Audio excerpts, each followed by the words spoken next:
Le royaume du divin fiat chez les créatures. Le livre du ciel. Tome 34. Lorsque la créature se soumet à notre volonté pour la faire régner, elle forme en elle-même un endroit où nous laisser travailler comme Dieu dans son petit champ.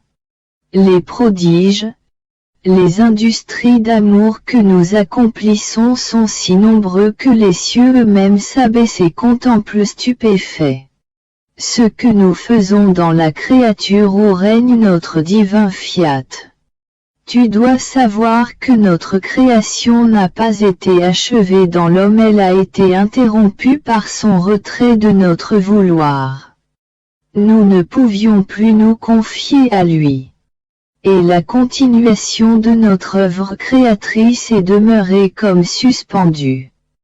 C'est pourquoi nous attendons avec impatience que la créature revienne dans les bras de notre fiat pour le laisser régner en elle. Nous reprendrons alors la continuation de la création. Oh! Combien de choses magnifiques nous accomplirons! Nous lui ferons des dons surprenants. Notre sagesse mettra en œuvre tout son art divin. Combien de belles images qui nous ressemblent pourra-t-elle créer par cette divine lumière? Toutes magnifiques, mais distinctes les unes des autres en sainteté, en puissance et en beauté. Notre amour ne sera plus entravé lorsque notre vouloir peut faire et donner tout ce qu'il veut. Il le manifestera en donnant afin de reprendre son amour réprimé. Nous serons libres de donner, ainsi ces temps seront les nôtres, nous ferons connaître qui nous sommes, combien nous aimons les créatures et combien elles devraient nous aimer. Nous mettrons notre amour à leur disposition, afin de pouvoir nous aimer et aimer les uns les autres avec un seul et même amour. Celles qui vivront dans notre vouloir seront notre triomphe, notre victoire, notre armée divine, la continuation de notre création et son accomplissement. Crois-tu que ce ne soit rien pour nous de vouloir donner et de ne pas pouvoir donner, d'avoir le pouvoir de créer des prodiges innombrables de grâce et de sainteté? Et parce que notre volonté ne règne pas dans les âmes, d'être rejetée et empêchée de créer nos plus belles œuvres. C'est le sommet de notre souffrance. C'est pourquoi, en ne faisant jamais ta volonté, tu apaiseras notre peine. Et en faisant toujours la nôtre, tu auras notre puissance, notre amour en ton pouvoir. Tu pourras ainsi ravir notre fiat, pour le faire régner dans les générations humaines. Mon vol dans le divin vouloir continue. Je me sens porté dans ses bras avec un amour et une tendresse telle que j'en reste confuse d'être aussi aimé et entouré de sa maternelle bonté. Monde où Jésus me refaisait sa petite visite, il me dit avec un amour à fendre le cœur. Ma fille de mon vouloir, si tu savais quel plaisir je prends à voir une âme entrer dans notre volonté. On peut dire que nous courons l'un vers l'autre lorsque nous nous rencontrons.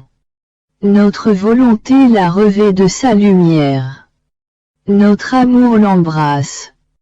Notre puissance la prend dans ses bras. Notre sagesse la dirige. Notre sainteté l'investit et y place son sceau. Notre beauté l'embellit. Bref, tout notre être divin l'entoure pour lui donner de ce qui est à nous. Mais sais-tu pourquoi? Parce que lorsqu'elle entre dans notre vouloir, non pour vivre du sien, mais d'une autre, nous recevons ce qui est sorti de nous. Nous sentons que nous est restituée la raison pour laquelle nous l'avons créée.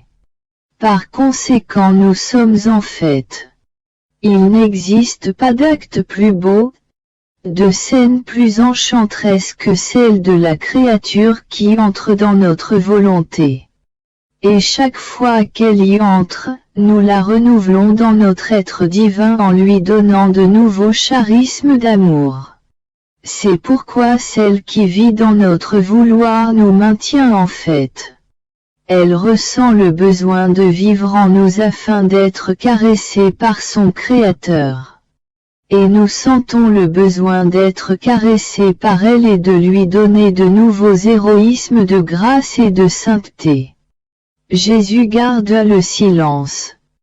Je me sentais plongé dans le vouloir éternel, étonné de sentir combien nous sommes aimés par Dieu si nous vivons dans son vouloir.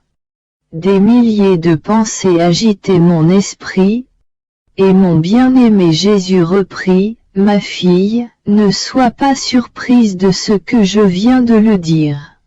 Je te dirai des choses plus surprenantes encore et combien je voudrais que tous puissent les entendre pour que tous décident de vivre dans ma volonté. Tu sens combien il est beau et consolant de savoir ce que mon amour me pousse à la te dire. Mon amour est si grand que je ressens le besoin de te dire jusqu'où nous allons pour celle qui vit dans notre vouloir. Tu dois savoir que, lorsque l'âme décide avec fermeté de ne plus vivre de sa volonté, mais de la nôtre, son nom devient écrit au ciel en caractères indélébiles de lumière. Elle devient enrôlée dans la milice céleste, comme héritière et fille du royaume de la divine volonté. Mais cela ne suffit pas à notre amour. Nous la confirmerons dans le bien, de sorte qu'elle ressentira une telle horreur pour chaque petit péché, que non seulement elle ne sera plus capable de tomber, mais elle restera confirmée dans les biens, dans l'amour, dans la sainteté, etc., de son Créateur. Elle sera comme investie par la prérogative du district, elle ne sera plus considérée comme une exilée. Si elle reste sur terre, ce sera comme représentante de la milice céleste et non comme exilée. Elle disposera de tous les biens et pourra dire, étant donné que sa volonté est tout à moi, ce qui est à Dieu est à moi. Elle se sentira propriétaire de son Créateur. Elle ne travaille plus avec sa volonté, mais avec la mienne. Ainsi toutes les barrières qui l'empêchaient de sentir son Créateur sont brisées. Les distances ont disparu, les dissemblances entre elle et Dieu n'existent plus. Elle se sentira tellement aimée par celui qui l'a créée, que son cœur débordera d'amour pour aimer celui qui l'aime. Se sentir aimé par Dieu est la joie, l'honneur, la gloire la plus grande pour la créature. Ma fille, ne sois pas surprise. Notre dessein, la raison pour laquelle la créature a été créée, c'est de trouver en elle notre vie. Le règne de notre volonté est notre amour, afin d'être aimé et de l'aimer. S'il n'en était pas ainsi, la création ne serait pas une œuvre digne de nous. Je sentais mon cœur exploser de joie en entendant ce que mon cher Jésus venait de me dire. Je pensais, un si grand bien est-il possible? Et mon doux Jésus ajouta, ma fille, ne suis-je pas le propriétaire capable de faire et de donner ce que je veux? Il suffit que je le veuille, et tout est fait. C'est aussi ce qui se passe dans ce bas monde, d'une certaine manière. Lorsqu'un homme signe son nom dans l'armée du gouvernement qui, pour être sûr de lui fait prononcer un serment de fidélité. Ce serment le lie à l'armée. Il reçoit un uniforme de la milice afin que tous sachent qu'il appartient à l'armée. Et après avoir fait preuve de ses capacités et de sa fidélité, il reçoit un salaire pour la vie, que personne ne peut lui enlever. Il ne manque de rien. Il peut avoir des serviteurs et vivre avec tous les canefs de la vie et après un temps prendre sa retraite. Et qu'a-t-il donné au gouvernement? Uniquement la partie extérieure de sa vie, qui lui a valu le droit de recevoir sa solde durant sa vie. Par contre, celle qui prend la ferme décision de me donner sa volonté, m'a donné la partie la plus noble et la plus précieuse d'elle-même, c'est-à-dire sa volonté. Comme elle m'a donné tout l'intérieur et l'extérieur, et même le souffle, elle a ainsi mérité d'être enrôlée dans l'armée divine. Pour que chacun reconnaisse qu'elle appartient à notre milice. Comment puis-je la laisser manquer de quoi que ce soit et ne pas l'aimer? Ce serait alors pour ton Jésus une grande tristesse. Cela m'enlèverait la paix que je possède par nature de ne pas aimer celle qui m'a tout donné et qu'avec un amour indescriptible je possède, que je garde dans mon cœur, et à qui je donne ma vie elle-même. Je me trouvais tout investi du divin vouloir. Je le trouvais partout qui voulait me donner sa vie, et combien j'étais heureuse de sentir son empire qui voulait à tout prix et par ses amoureux stratagèmes me prendre dans sa vie éternelle. J'en demeurais surprise et mon toujours aimable Jésus, visitant ma pauvre petite âme, me dit avec sa douceur et sa bonté habituelle. Ma bienheureuse fille, si tu savais combien je suis heureux et combien mon amour est soulagé de te manifester ces célestes arcanes, l'amour de notre être suprême, notre adorable volonté. J'attends de pouvoir te dire comment nous nous trouvons parmi les créatures et le grand bien que nous pouvons leur faire. Tu sais que notre immensité englobe toutes choses. Notre pouvoir et notre force sont si grands que nous portons comme une plume dans nos bras tous les êtres et toutes les choses. Tout cela est naturel dans notre être 3 fois saint, si bien que si nous voulions nous diminuer, nous ne pourrions le faire. Notre immensité et notre puissance coulent dans chaque fibre du cœur, dans tous les soufflets, dans la rapidité du sang qui coule dans les veines, dans la vélocité de la pensée. Nous sommes les acteurs, les spectateurs et la lumière de toutes choses. Mais tout cela n'est rien. Ce ne sont que les qualités de notre être suprême. Ce qui est plus étonnant encore, c'est que nous voulons former toutes ces vies. En chaque créature. C'est une œuvre divine que d'avoir la vertu de pouvoir former autant de vies divines que de créatures à qui nous avons donné le jour. Les créatures sont à nous, elles ont été créées par nous, nous vivons ensemble et parce que nous les aimons notre amour nous porte avec une force et une puissance irrésistible à former notre vie en elles. Et notre art créateur, non content de créer les créatures, veut dans l'enthousiasme de son amour se créer lui-même en chaque personne créée. Tu vois par conséquent dans quelles conditions nous nous trouvons parmi la famille humaine. Nous sommes toujours dans l'acte de former notre vie dans les créatures, mais notre art créateur reste rejeté et suffoque sans pouvoir continuer notre divine création. Nous vivons parmi elles, elles vivent à nos dépens, elles vivent parce qu'elles vivent de nous, et nous avons pourtant la grande peine de ne pas pouvoir former notre vie en elles. Ce serait la plus grande satisfaction, la plus grande gloire qu'elle pourrait nous donner si elle nous accordait la liberté d'être la vie de chacune d'elles. Mais sais-tu où nous sommes libres de former cette vie? En celle qui vit dans notre volonté.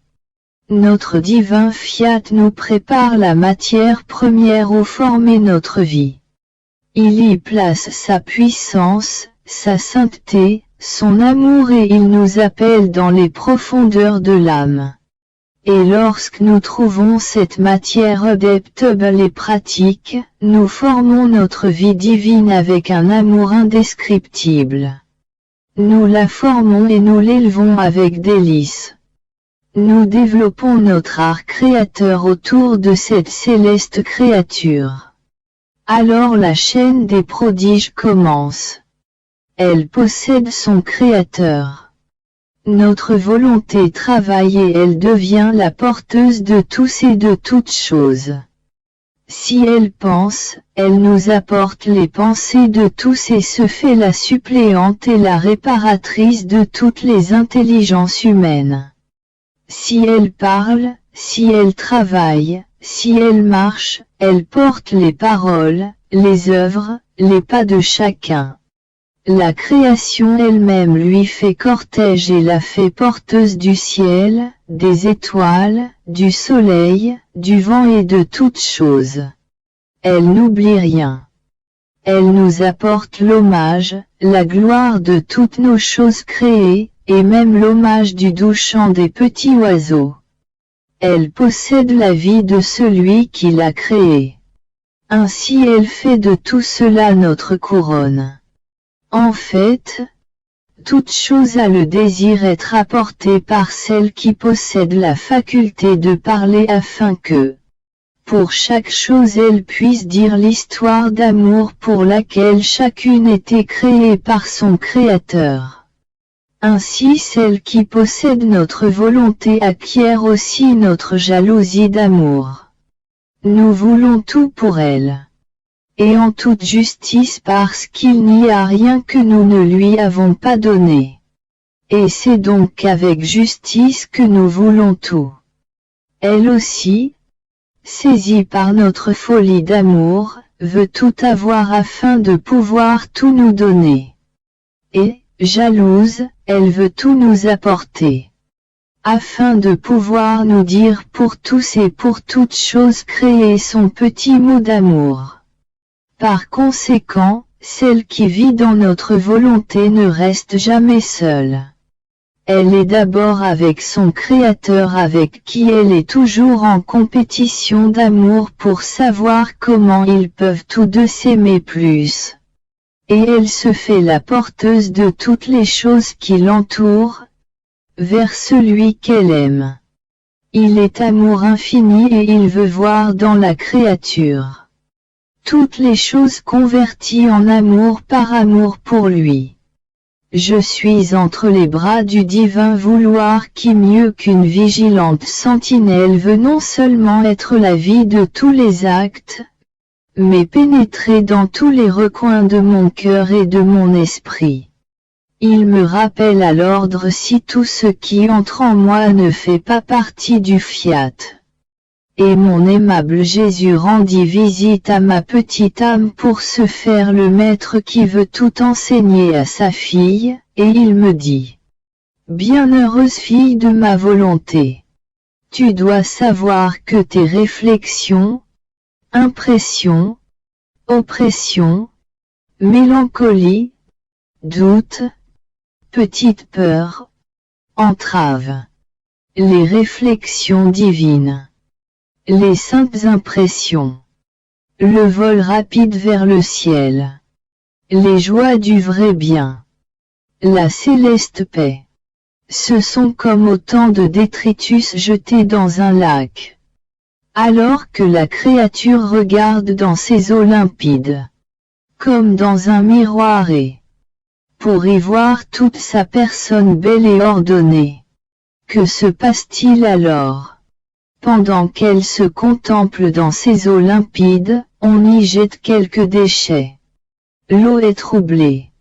Des rides apparaissent à sa surface. Que arrive-t-il à la pauvre créature qui se regardait dans ses eaux? Les rides qui se sont formées à la surface de l'eau emportent un pied, un bras, une main, une tête, de sorte que la créature se voit toute déformée par les ondulations qui ont troublé la limpidité des eaux. De sorte qu'elle ne voit malheureusement plus son image tout entière à cause de ces quelques débris. C'est le cas de l'âme créée par Dieu qui mieux qu'une claire fontaine permettait à Dieu de se voir en elle, et elle-même en Dieu. À présent, les réflexions, les oppressions, les doutes, les peurs, etc., sont autant de gravats jetés dans les profondeurs de l'âme, et Dieu ne se voit plus tout entier en elle, mais divisé en petits morceaux, de sorte que la force, la joie, la sainteté et la paix divine sont divisées. Cela empêche la créature de savoir qui est Dieu, combien il l'aime et ce qu'il attend d'elle. Ces détritus entravent la marche de la créature et la font boiteur, ce qui l'empêche de voler pour se contempler en celui qui l'a créé. Ce qui semblait de peu d'importance a maintenant formé la connaissance de Dieu dans la créature, l'union, la sainteté, le regard de Dieu dans la créature et de la créature en Dieu. On ne peut pas dire que ces gravats soient des petits riens alors qu'il leur manque la solidité et la substance de l'amour vrai. Ils sont toujours turbides et Dieu ne peut plus se voir en eux pour y former son image. Par conséquent, sois attentive et recherche toujours ma volonté. Jésus a gardé le silence et j'ai continué à penser au grand mal que ces réflexions peuvent nous faire, et mon doux Jésus ajouta. Ma fille, ce n'est que dans ma volonté que l'âme parvient au sommet de la plus haute sainteté et peut renfermer en elle-même un acte complet, pour autant que cela est possible à une créature, de se remplir elle-même de ma volonté, au point de ne laisser en elle aucun vide et de convertir en sa propre nature le bien qu'elle fait. Si elle aime mon fiat, la vague d'amour la recouvre tout entière. Investit ses fibres les plus intimes. Se fait reine et convertit en nature son amour dans la créature. Au point qu'elle en ressentira le souffle, le cœur, le mouvement, les pas et tout son être, de sorte qu'elle ne saura plus faire autre chose qu'aimer. Cette vague d'amour s'élève jusqu'au ciel et monte à l'assaut de son Créateur pour l'aimer toujours. Parce que lorsque le bien est converti en nature, la créature ressent le besoin de répéter le bien reçu comme un acte qui constitue sa vie. Si elle adore, elle sentira sa nature changer en adoration de sorte que tout ce qu'elle ressentira se changera en adorations profondes pour son Créateur. Si elle fait réparation, elle sentira le besoin de retrouver toutes les offenses pour y mettre sa réparation. Bref, ma volonté avec sa force créatrice ne laisse aucun vide et c'est convertir en nature tout ce que la créature accomplit en elle. Tu vois quelle différence il peut y avoir pour celle qui vit dans ma volonté et la possède comme une vie agissante, et celle qui la reconnaît comme une vertu, peut-être dans les circonstances les plus douloureuses de la vie, mais non dans toutes les autres. Je veux te dire maintenant une autre consolante surprise. Notre bonheur est si grand lorsque la créature décide de vivre avec une immuable fermeté dans notre vouloir. Qu'au moment de sa mort, nous la confirmons dans le bien où elle se trouve elle-même. car tu dois savoir que tout ce qu'elle a fait dans sa vie, ses prières, sa vertu, ses souffrances, ses bonnes œuvres, servent à former notre vie divine dans son âme. Pas une âme bienheureuse n'entre dans le ciel sans posséder cette vie divine selon le bien qu'elle aura fait. Et selon que les âmes auront accompli plus ou moins ma volonté, elles recevront plus ou moins. Parce que l'âme doit posséder en elle le vrai bonheur et les vraies joies.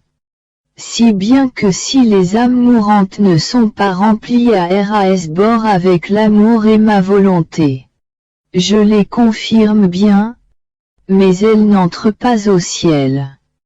Eux les envoient au purgatoire pour remplir ces vides d'amour de ma volonté par des souffrances, des angoisses et des soupirs. Et lorsqu'elles sont entièrement remplies et véritablement transformées en mon amour et ma volonté, elles peuvent alors prendre leur envol vers le ciel. Quant à celle qui ne veut plus faire sa propre volonté mais seulement la mienne, nous n'attendons pas. Notre amour nous porte avec une force irrésistible à la confirmer d'avance dans le bien et à convertir en nature notre amour et notre volonté, de sorte qu'elle sentira que mon amour et mon vouloir sont en elle. Elle ressentira plus ma vie que la sienne. Mais il y a une différence avec celles qui sont confirmées au moment de la mort et qui ne grandiront plus dans le bien. Leurs mérites sont terminés. Pour les âmes qui vivent dans ma volonté, ma vie grandit toujours. Les mérites ne finissent pas. Elles auront les mérites divins et continueront à m'aimer et à vivre dans ma volonté. Ainsi elles me connaîtront mieux, elles m'aimeront mieux et elles augmenteront leur gloire. Je peux dire que je cours en chacun de leurs actes pour leur donner mon baiser, mon amour, et reconnaître qu'elles sont à moi. Je leur en donne la valeur et le mérite comme si je l'avais fait moi-même. Ah! Tu peux comprendre ce que nous ressentons pour la créature qui vit dans notre vouloir? Combien nous l'aimons et voulons la rendre heureuse en toutes choses. Parce que c'est en elle que nous trouvons la réalisation du dessein de la création. Que nous centrons la gloire que toutes les choses devraient nous donner. Ainsi notre volonté accomplie est entièrement nôtre. La mère du divin vouloir murmure toujours et forme souvent ces vagues impétueuses pour monter à l'assaut des créatures. Pour les emporter dans ces vagues amoureuses et pour leur donner sa vie. Mais avec tant d'insistance et d'amour, que l'on demeure étonné qu'elle semble avoir besoin de nous, pauvres créatures. Oh! Combien il est vrai que Dieu seul sait comment nous aimer. Mon esprit se perdait dans cette mer lorsque mon doux Jésus me fit sa brève visite. Il me dit, « Ma bienheureuse fille de mon vouloir, as-tu vu combien est doux le murmure de la mer de ma volonté? Et les âmes qui vivent en elle ne font que murmurer avec cette mer, écho parfait de mon fiat. Elle ne cesse de murmurer, amour, gloire, adoration. Si elle respire, elle murmure amour. Si le sang circule dans leurs veines, si elles pensent, si elles marchent, en tout ce qu'elles font elles murmurent amour, gloire à notre Créateur. Et si elles appellent ma volonté dans leurs actes, elles forment des vagues impétueuses pour aimer les dieux et les créatures afin que le ciel et la terre ne forment plus qu'une seule et même volonté. Un acte dans ma volonté peut être un vent impétueux qui emporte avec force les passions, les faiblesses, les mauvaises habitudes. l'air putréfié du péché afin de leur substituer les vertus, la force divine, les saintes habitudes. L'air sanctifiant de ma volonté. Un acte dans mon vouloir peut être un air universel, qui pénètre partout et en tout, de nuit comme de jour. Il peut se faire respirer pour infuser sa vie, sa sainteté, et emporter l'air malsain du vouloir humain pour y substituer l'air saint de mon fiat et pour le parfumer, le revivifier et le guérir par son air divin. Un acte dans mon fiat peut être une atmosphère céleste, qui contient en elle toutes nos œuvres.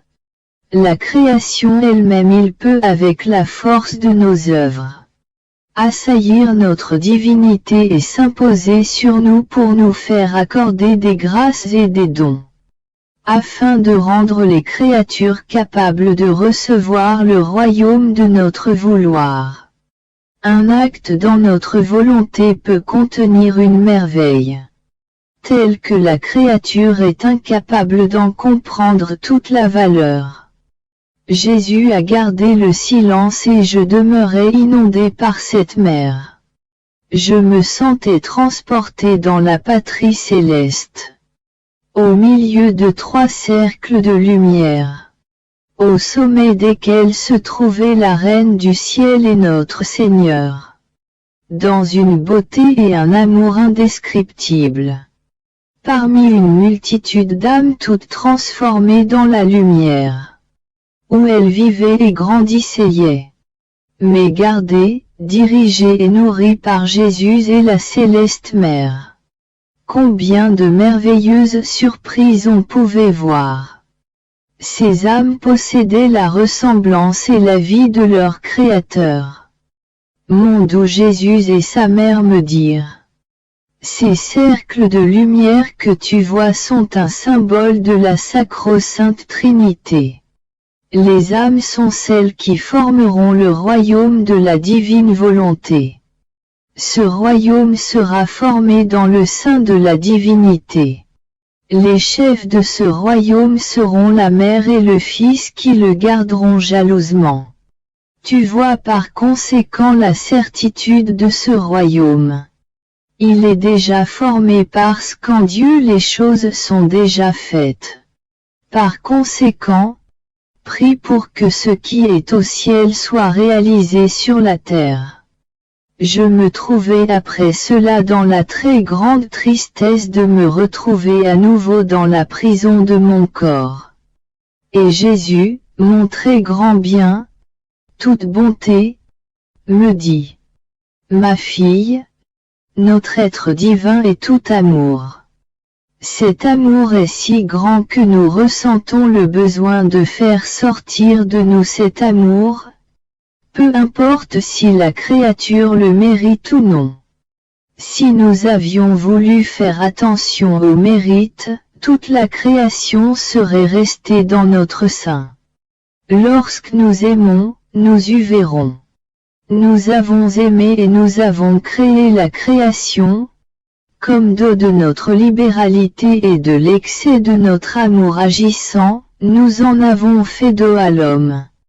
Nous n'aimons pas faire nos dons comme des paiements ou contre un mérite. Où pourrait-on trouver suffisamment d'argent pour payer nos dons? Ou tous les actes pour les mériter? Cela entraverait notre amour, le réprimerait en nous. Rien donner à la créature. Même ne pas l'aimer. Parce que si nous aimons, nous devons uvérer et donner.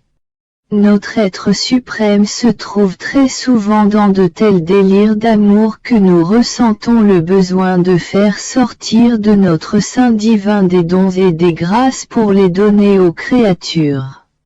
Mais pour former ces dons, nous devons aimer et les manifester afin de les faire connaître. Ainsi, lorsque nous aimons, nous y verrons. Si nous parlons, Notre parole créatrice consigne le do, elle le confirme et dote la créature de notre do. Notre parole est la porteuse qui nous permet décharger de notre amour réprimé. Mais veux-tu savoir pourquoi? Nous ne faisons pas nos dons contre un paiement ou un mérite. C'est parce que nous les faisons à nos enfants. Lorsque des dons sont faits aux enfants, on ne se préoccupe pas de savoir s'ils le méritent. On les fait à cause de l'amour qu'il y a entre nous. Tout au plus le leur faisons-nous comprendre. D'où la nécessité de la parole afin qu'il apprécie les dons, qu'il les garde en et qu'il aime celui qui les leur a donnés et qui les aime tant. Par contre, on les donne comme paiement ou comme mérite. À des serviteurs et à des étrangers. Et, oh, avec combien de mesures. C'est pourquoi, dans l'excès de notre amour, sans lequel personne ne pourrait ni prier ni mériter, nous avons fait la création pour en faire do à l'homme. Dans un autre excès, nous avons créé la Vierge pour en faire do. Dans un autre excès, moi, le Verbe éternel, je suis descendu du ciel pour me donner moi-même et me faire la douce proie de l'homme. Dans un autre grand excès d'amour, je ferai le grand do du royaume de mon vouloir. La céleste Vierge héritière de ce royaume appellera les créatures ses enfants, pour qu'ils reçoivent le do de son grand héritage. Ma fille, si l'âme permet à la divine volonté de régner, son amour ne sera plus stérile, mais fertile. Il ne sera plus réduit à de simples paroles ou à des œuvres. Elle sentira en elle la force créatrice de notre amour. Elle se mettra elle-même dans notre condition où, lorsque nous aimons, nous y verrons, et si nous y verrons, nous donnons, nous faisons le grand do de notre être divin. Notre amour est si grand que si nous donnons, nous voulons tout donner et nous mettre nous-mêmes au pouvoir de la créature. Notre amour ne serait pas satisfait s'il ne disait pas « J'ai tout donné, je n'ai plus rien à lui donner point ». En possédant notre volonté, nous sommes en sécurité. Nous sommes chez nous. Avec tout le décorum, tous les honneurs et la bienséance appropriés à notre divinité. La créature possède ainsi notre propre force créatrice. Si elle nous aime, dans son amour, en échange pour notre do, elle va nous donner le do de sa vie. Ainsi c'est la vie que nous échangeons entre nous. Chaque fois qu'elle nous aimera, notre force créatrice multipliera sa vie pour nous la donner en cadeau. Son amour ne restera pas isolé, mais avec la plénitude de sa vie qu'elle met elle-même au pouvoir de son Créateur. Et c'est ainsi qu'il y aura part égale entre le Créateur et la créature, la vie qu'elle reçoit et la vie qu'elle donne. Si la créature a ses limites, ma volonté compensera pour elle. D'autant plus qu'en nous faisant le do de sa vie, elle nous donne tout. Il ne reste rien pour elle-même. Notre amour en est satisfait et payé de retour. Par conséquent, si tu veux tout donner et toujours recevoir de nous, fais que notre volonté règne en toi. Alors tout te sera accordé. Je faisais ma ronde dans la création pour suivre les actes de la divine volonté. Oh! Combien de surprises! Chacun des actes avait de quoi faire le bonheur de tous. Mon toujours aimable Jésus, en me voyant étonné, toute bonté, me dit, « Ma fille, Notre être suprême possède la fontaine du bonheur, c'est pourquoi il ne peut sortir de nous que des choses ou des êtres heureux.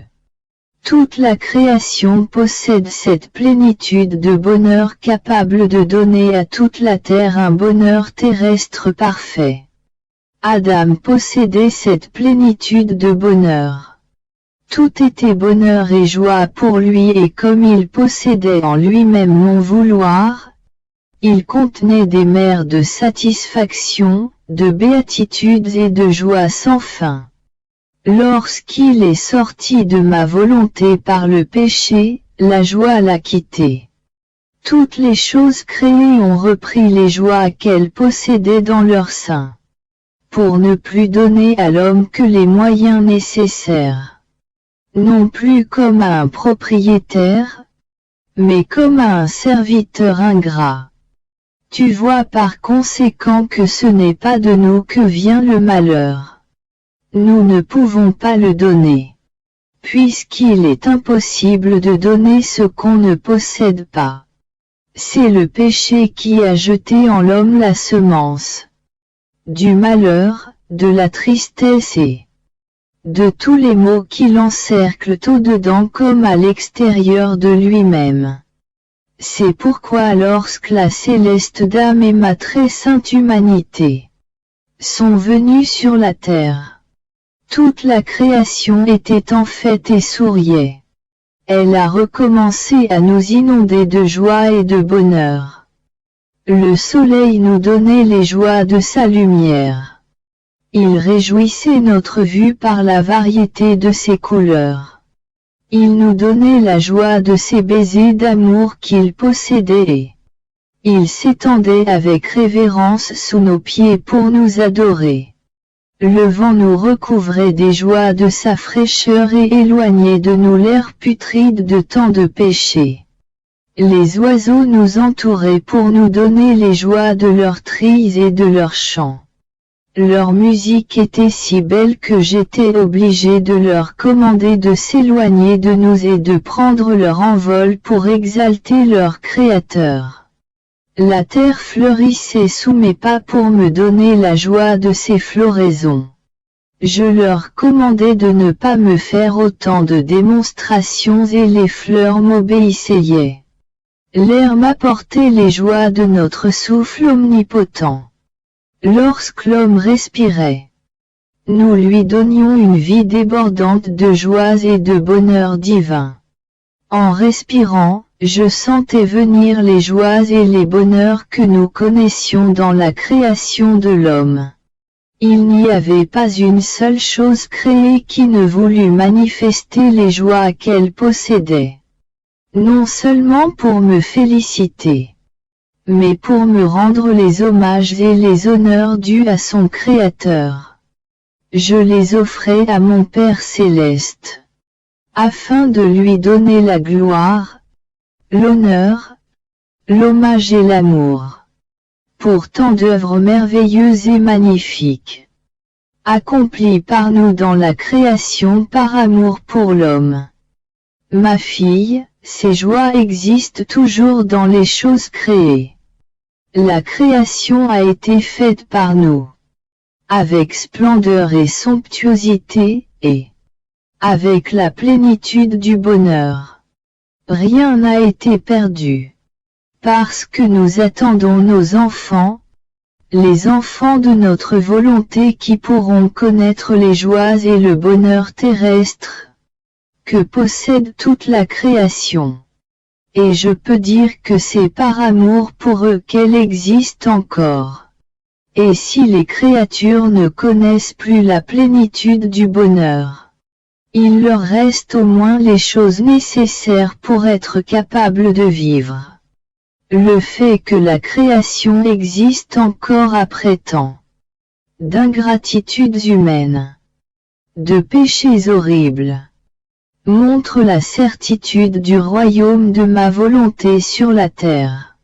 En le possédant, la créature deviendra capable de recevoir les joies de la création, de nous donner la gloire, l'amour et l'échange de tout ce que nous avons fait pour elle en faisant tout le bien imaginable que peut faire la créature. Tout est dans la possession de notre vouloir. Parce qu'à l'origine la création était tout entière dans notre volonté, aussi l'homme. Tous vivaient dans notre volonté et c'est en elle qu'ils trouvaient ce qu'ils voulaient. La joie, la paix, l'ordre parfait. Tout était à leur disposition. L'origine étant perdue, tout a changé d'aspect. Le bonheur est devenu tristesse. La force s'est changée en faiblesse. L'ordre en désordre. La paix en guerre. Sans ma volonté le pauvre homme est véritablement l'aveugle, le paralysé, qui ne peut faire un peu de bien qu'avec difficulté et amertume. Lorsqu'elles sont guidées par l'origine qui leur a donné l'existence, les choses trouvent la voie et le bonheur qui résulte des œuvres de bien qu'elles ont entreprises. Si elles perdent l'origine, elles sont sans dessus-dessous. Elles vacillent. Elles perdent la voie et elles finissent par ne plus savoir rien faire. Et si elles semblent faire quelque chose, elles font pitié. Il en est également ainsi dans les choses humaines. Si le maître voulait enseigner aux petits garçons les consonnes et pas les voyelles, étant donné qu'il y a des voyelles dans tous les mots et toutes les lettres de toutes les sciences, des plus simples aux plus compliquées, le pauvre petit garçon n'apprendrait jamais à lire. S'il le voulait, il deviendrait fou. Qui a produit tout ce mal? Le retrait à l'origine de ce que sont les voyelles. Ah! Ma fille! Si l'homme ne revient pas à son origine, s'il ne revient pas dans ma divine volonté, mon œuvre créatrice sera une œuvre brisée. Sans les premières voyelles de ma divine volonté, elle pourra bien lui donner de la lumière et lui parler. Le pauvre homme ne comprendra pas parce qu'il lui manque l'origine. Elle lui manque les premières voyelles pour pouvoir lire mes leçons sur mon fiat. Sans la base, sans la fondation, sans maître, sans défense, son crétinisme est tel qu'il n'a pas conscience de son état. C'est pourquoi il n'implore pas pour revenir dans mon vouloir afin d'apprendre les premières voyelles avec lesquelles il a été créé par Dieu, et d'être en mesure de continuer à apprendre la véritable science céleste, pour former ainsi sa fortune autant sur terre que dans le ciel. Par conséquent, je murmure toujours à l'oreille du cœur. Mon enfant, reviens dans ma volonté. Retourne à ton origine. Si tu veux me ressembler, si tu veux que je te reconnaisse comme mon enfant. Oh! Comme il est triste d'avoir des enfants qui ne me ressemblent pas. Des enfants ignobles, pauvres, dégradés, malheureux. Et pourquoi tout cela? Parce qu'ils ont rejeté le grand héritage du Père Céleste. Ils me contraignent à pleurer sur leur sort. Ma fille, prie pour que tous reconnaissent ma volonté. Et toi, reconnais et apprécie ma volonté. Aime-la plus que ta propre vie, et n'en perds pas un seul instant.